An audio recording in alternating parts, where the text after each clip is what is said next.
first, and therefore leadership first is about your being before the doing. Because your doing is supposed to flow out of your being. Because this leader obeyed God and took a step of faith and action, took an action and struck the water. So I have no doubt that you are anointed. I am here tonight to tell you, are you ready to strike? Woo!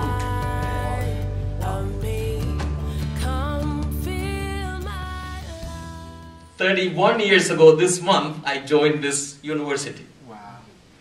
Congratulations. My first job was as a chaplain at the City of Faith Hospital. Because we had a medical college, so I would train medical students in what is called healing team concepts. And then I was a chaplain praying for people from all over the world. And Oral Roberts was here. So I went, as a chaplain, my duties included going with Oral Roberts from room to room and praying for sick people. Wow. That was my first job. Wow. So I would come in, I have my normal counseling schedule and visiting patients, but then he would come over there, and then it was my duty to take him from room to room and pray for people. And it is an amazing opportunity that I look back and see, I don't even know how it all happened. Okay? And somehow during that period, I became the chaplain to the Oral Roberts family. I'm telling you how God opens doors and you wind up in certain places that you didn't plan for. So here is Oral Roberts, who prayed for 2 million people, laying hands on them. And when he has a need and he comes to see their doctor, they call me to go pray for Oral Roberts. Now I'm looking back and I'm grateful. Then I was simply scared. You know, I mean, imagine Oral Roberts. He had television programs that were being viewed by 65 million people a night. And this man is sitting before you and you're supposed to pray for him and you're like this. So one time I went to pray for him and I came out and somebody asked me, what is it like to pray for Oral Roberts? I said, it's like praying for God. You don't know what to pray for. And he was at the peak of his ministry at that time. That's the way I began in this place. 1981. I came with 2 little tiny kids. Both of them since then graduated from ORU. One became a PhD in counseling psychology. And the second one is an attorney. So these are my 2 daughters who are also part of a product of ORU. So I know this place from different angles. As a dean, as a professor, as a chaplain, as a parent, and as a graduate. And God gave me some education, and one of those degrees is from ORU too. So I represent different angles of this place. That's why I said you can ask questions if you want to, and I'll be happy to share with you as the Lord leads. And beginning with the chaplain's work, then becoming a professor, then eventually in 2000 becoming a dean, I have been in leadership situations. I have been under great leaders. I have watched good leadership and not so good leadership. And I want to share with you tonight for a few minutes on Spirit-empowered servant leadership as a ministry. This is not about preachers.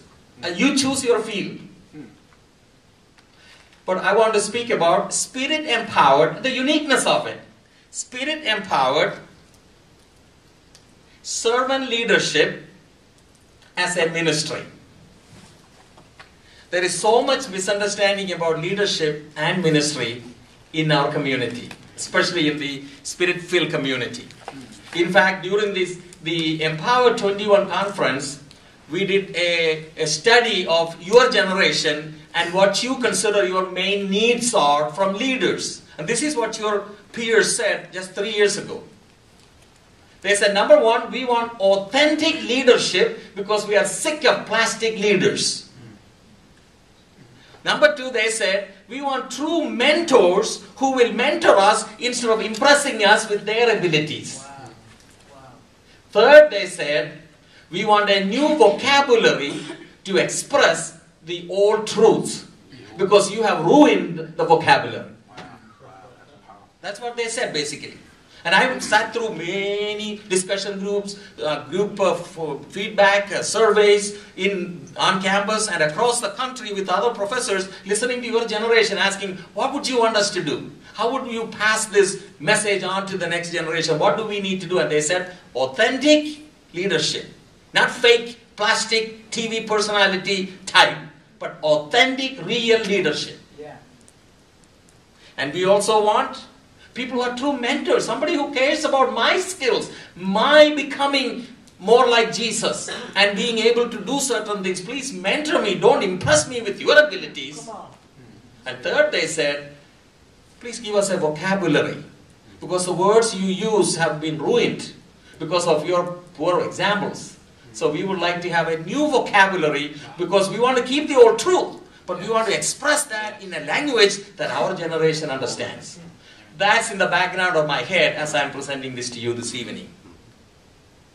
Spirit-empowered servant leadership as a ministry. Let me begin here. John Maxwell said about Christian leaders in general, they love people, they have a servant attitude, they are honest, they think big, they fight for the ones in need, they build up people, and they give their very best. These are some of the qualities he said for Christian leaders. I'm going at Spirit-empowered Christian leaders, not just Christian. He said they love people, they have a servant attitude, they are honest, they think big, they fight for the ones in need, they build up people, and they give their very best that they have. I learned, especially this building up people. This is what I learned by watching some of the good and so not so good on campus in 30 years. I learned this. Please take this with you. If you use people to build up things, at the end you will lose people and things. Yeah. Woo. Say that one more time. If you use people to build up things, at the end you will lose both people and things.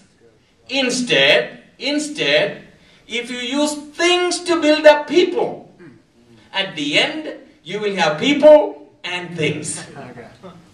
I have seen churches and ministries and organizations using up people for the profit or PR or whatever they wanted. Use them up like just tissue.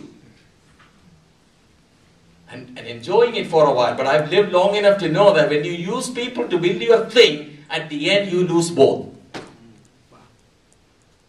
So use things, materials, skills, whatever you have to build up people. At the end you have a bunch of strong people and a lot of things. That's good. Now, Maxwell is talking about Christian leaders. What about spirit-filled leadership?